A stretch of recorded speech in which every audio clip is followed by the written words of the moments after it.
Zen has sent me their new ZIP Tri-Fold Ultra Portable Projector. This thing pretty much is like a smartphone footprint, but should give you a projector on the wall, ceiling, floor, wherever you need it. Let's take a look and see what is in the box. They also sent me this little carrying case. We'll look at this later.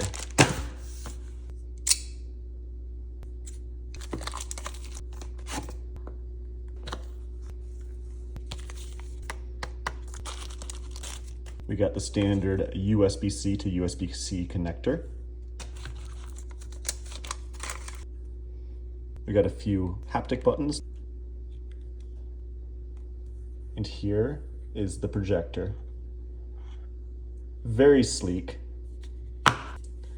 You can see right here, we've got the lens and probably an autofocus little camera right there. Focus on the good stuff. And then here is where you would plug in your USB-C. I mean, this portion right here is just as thin as the connector itself. It doesn't flatten out more than that, but it's meant to be kind of like that. You can adjust up completely straight to the ceiling or against a wall, however you need to show it. Let me plug this thing in and we will see how it looks. All right, we got this thing fully charged up and I want to do a true kind of first test with you guys and show you what the process is like to get this thing all started up.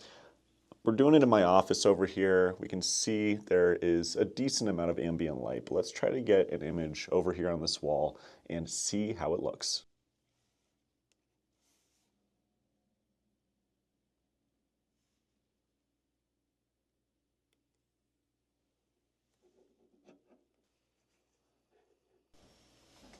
Okay, we got a very big screen here. I'm just gonna move this a little bit and get it angled. Very easy to move around. So we can go and easily adjust this up and down and get this all lined up as we need. And then we have to choose where we live. And then we have these little buttons right here and we can go up and down just like that. So I'll go through this process. Looks like we got a little bit of an update to do. And I think that's it. Now we go right into the screen mirroring. Since I'm filming from my phone, I'm actually gonna see if I can quickly do this from my Mac. So 1 second. So let's take a quick look here in our control center, screen mirroring, and there it is, right there. And now we have our Mac display mirrored over to the wall via this tiny projector. And you can even hear from the two 1-watt speakers some audio coming through.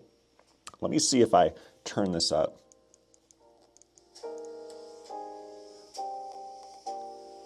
That's gonna be max volume. It does not sound great. I don't think you're gonna be wanting to use these built-in speakers here if you want any kind of quality audio. But if you just want to watch some TikToks or something, I'm sure that is just going to be fine. Now, the first thing I'm noticing here is it is not bright at all. I said there is a decent amount of ambient light in this room. Let's turn these lights off. Okay, the blinds are shut. The LEDs are off. Had to keep the candle on for the vibes, but now we can see it's a much better picture here. This is definitely watchable. Still a little bit dim feeling, but not so bad. Now that we have this nice dark room in here, the next thing I notice is the quality of the projector. It is only 720p, which I mean, not too surprising for this small form factor. But when I'm looking even from here, you can't maybe tell from my camera right here. But when I go in, I can actually see little pixels on the wall. And I think now you can see it pretty decently. Like across, you can even see the pixels. Not so surprising, especially when I have this blown up to probably about 6 or 7 feet. Now let's go ahead and try to move this to this little wall here and see how fast the keystone correction is, as well as how good the image might look when the projector is very close to the wall.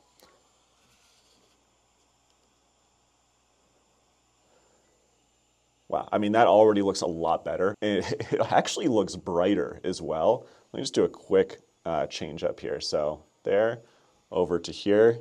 Yeah, I think maybe just the lighting in the room also. Yeah, when we move it over to like a really dark corner of the room, it looks a lot better. Now, the keystone correction does not seem great in terms of at least kind of understanding these different sections of the wall, this panel here, but I can go ahead and do my own little correction there. And yeah, it's still looking like the angles are a little bit off, but it's workable. I turned off the Mac mirroring because I want to try another test with the iPad and some TikTok. So let's see if we can go ahead and mirror the iPad. So we're going to go down here. And there's the zip. What's the code? There's the code.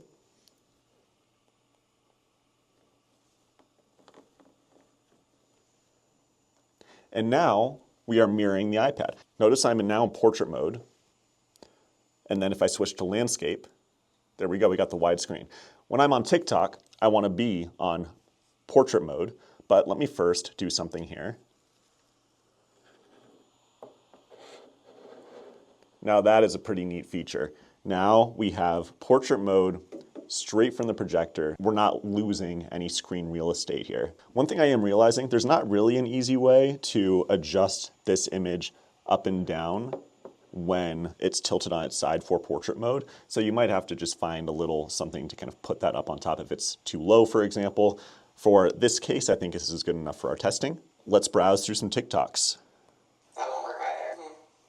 Can we jump to slide 6? Call me a cynic. This video is not for the faint of heart. So when things are hot, what Does my That is actually working pretty well. The speaker on here is not bad. When I'm trying to just, watch some standard TikToks or something, not really trying to get immersed in some kind of TV show, I think this is just fine. I am noticing the sound of the fan. It's a little loud, but when you're running audio against it, it's fine. lights off, lights on? I just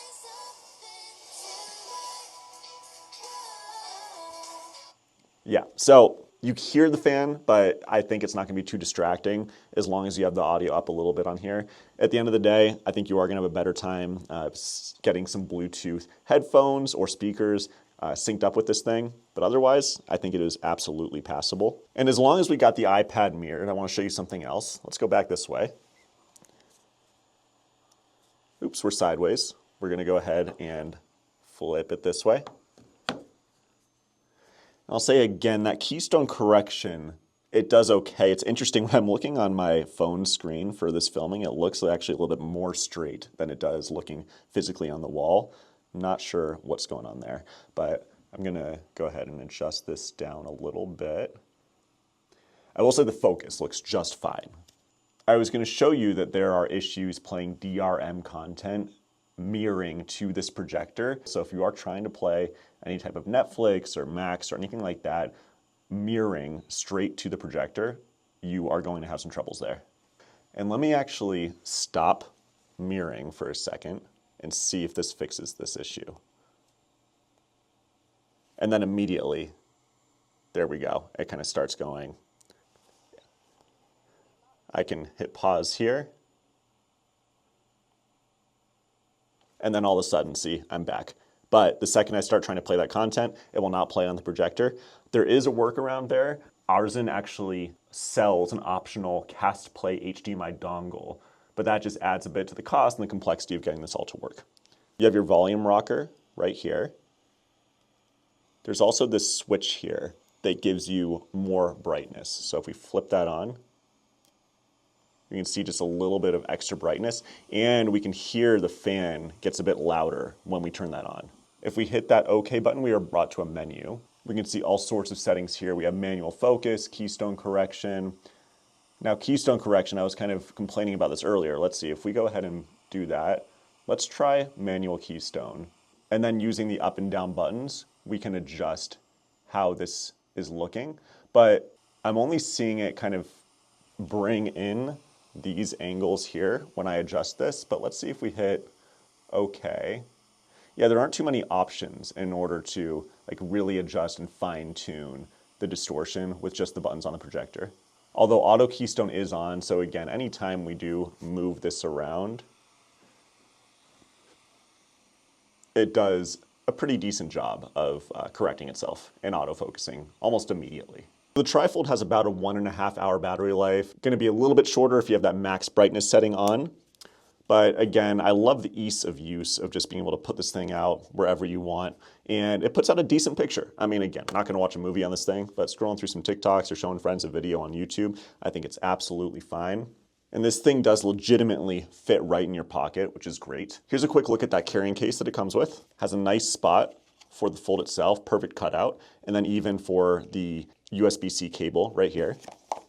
You can hook that on to your bag, whatever you need. The mirroring works super easily. You saw with the iPad, with the Mac, obviously with your phone, all works very easily, no Wi-Fi needed, so you can just get up a quick mirror to this projector. And what I didn't show you in this video is there is an app you can download on your phone to control the projector as well. So if you don't want to just be clicking on these little buttons here when the projector's set up, you can run an app on your phone and control some of the fine-tuning settings from there as well. This projector actually started as a Kickstarter, was fully funded, and now you can find it on their website. And they're selling it for $3.99 shipping to the US today. And it's still showing as pre-order for Canada, EU, and UK. And that's it. A nice little projector, really good for a few things. Not great if you really want to immerse yourself in a movie, let's say, but pretty cool. I think worth checking out. Let me know if you guys have any questions. I'll be keeping an eye out. And as always, thank you for watching.